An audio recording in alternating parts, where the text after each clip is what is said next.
Hello, my name is Julia and this is Space Daily News channel.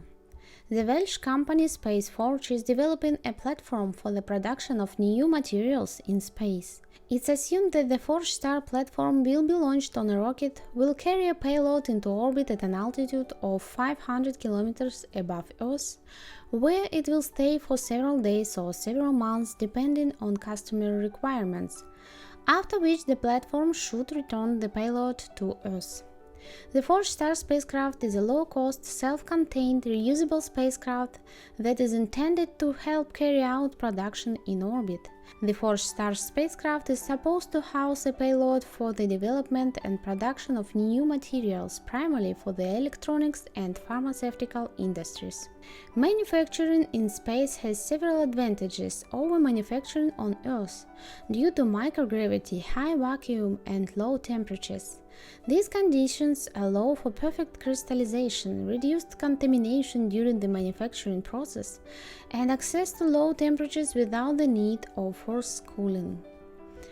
All of this create a unique environment for material production, and the SpaceForge spacecraft should reduce the cost of returning this material from space.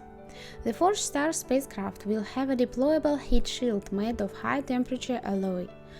It will be folded inside the launch spacecraft during launch and unfolded when ForgeStar returns to Earth. The main difference from the head shield used, for example, in the Crew Dragon capsules is the rejection of ablative materials. The company has also developed an unmanned watercraft, the Fielder, which will maneuver under the ForgeStar and catch it during a soft landing. The idea is to minimize the load on the landing of the spacecraft, thereby minimizing the amount of recovery work after landing. SpaceForge is one of the few companies claiming to enter the market of materials production in space. The startup company has ambitious plans to produce semiconductors, pharmaceuticals, some alloys, and much more. Astronauts on the International Space Station have already proven that many unique materials can be produced in orbit, but large-scale production has not yet been achieved.